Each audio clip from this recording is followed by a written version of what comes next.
Veterans who wish to be buried with the least environmental impact now have a new option. 3 of Veterans Affairs national cemeteries opened what they call green burial sections last month. Green burials are possible for both cremated and intact remains. Details now from VA's Executive Director of Cemetery Operations, Lisa Pozzebon. Ms. Pozzebon, good to have you with us. Nice to be here, Tom. Thank you for having me. And let's define the terms here. What is a green burial? So generally, a green burial refers to an environmentally friendly method of burial, and it's characterized by not using chemicals, concrete vaults, or other non-biodegradable materials. Sometimes you might hear it referred to as a natural burial. So for us within VA, we have what we're calling green burial sections. And so our requirements for burial in one of those sections follows those general requirements, that the remains are prepared, that do not involve the use of chemicals or embalming fluids, and that the remains are interred in a natural manner in a completely biodegradable receptacle, such as a casket or an urn. It's almost as if you're following the standards that many Jewish and Muslim people follow. Good point, because while these green burial sections are new to NCA, there are certainly aspects of green burial that we have accommodated and allow in our cemeteries today, such as a biodegradable container, so whether it be a casket or urn. And we also do not require currently remains to be embalmed.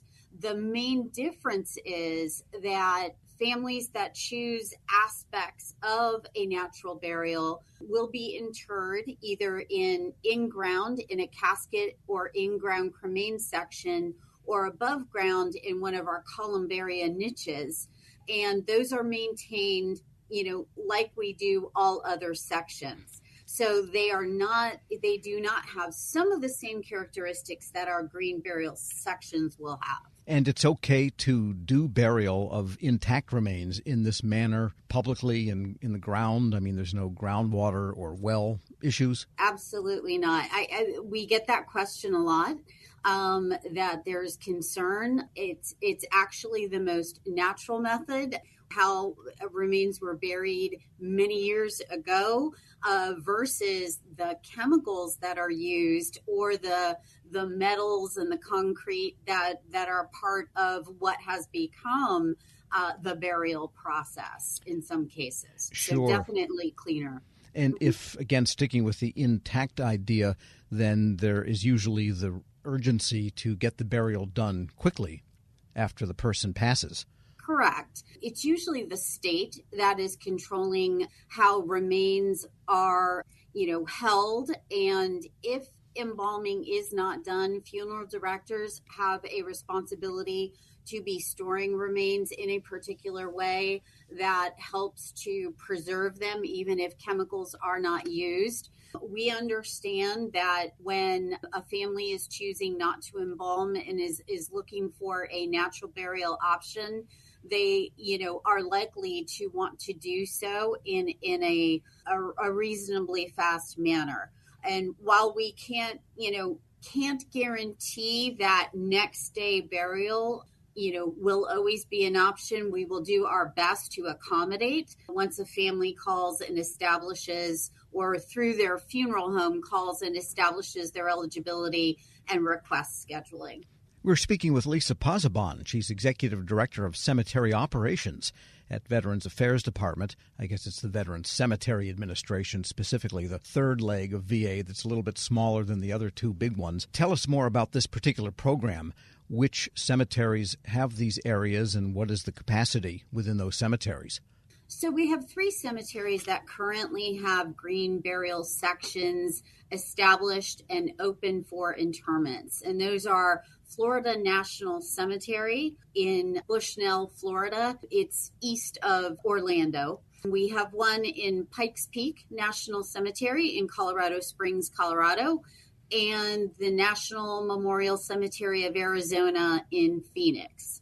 So all 3 of those are currently accepting burials in a green burial section. And how big are the green burial sections? So the green burial sections are, I would say, a little smaller. They accommodate across the three, and the three are each a little different. They can accommodate anywhere from 100 to 200 burials in those sections. And just to give us a sense of scale, how large are those cemeteries? Florida National and National Memorial Cemetery of Arizona are both decades-long established cemeteries, and they each both have thousands of grave sites already established across multiple sections. Pikes Peak is the newest of our cemeteries. Of those three, they're still growing. They may have 1,000 by now, but are certainly much smaller than the other two.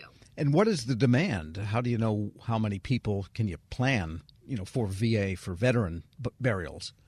Well, and that is part of what we're looking to gain by piloting this program, to find out what the demand for green burials, is. We know that at these cemeteries, particularly Pikes Peak and Florida, have gotten interest, as have some of our other cemeteries as well. People inquire about, do you offer this option? What are our options? It's hard to gauge because at the time someone passes and other family members are involved, and what choices people make may differ from what they're asking about. But one of the things that we are doing, we annually do a customer satisfaction survey that surveys both families as well as funeral homes. And we have added a question for funeral homes to get a sense of how often they're getting requests for green burials. So that information will help us in the future to understand, where are we getting, populations of veterans who are, seem more interested in pursuing a green burial option. And why do green burials need to be in a segregated section? Why can't, if it's all the same that goes into the ground, why not right next to where there's a steel coffin in a concrete pan? So one of the things with the green burial section, beyond how the remains are prepared and the receptacle that they're interred in, these sections have a unique appearance.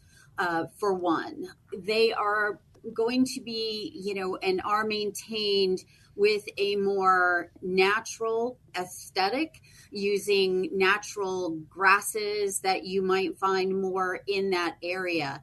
And as you could imagine, the difference between Arizona, Colorado, and Florida, those three cemeteries, those burial sections are very different as well from each other. In fact, in Arizona, it's in a desert setting. That cemetery is one of our cemeteries where we use decomposed granite as xeriscape.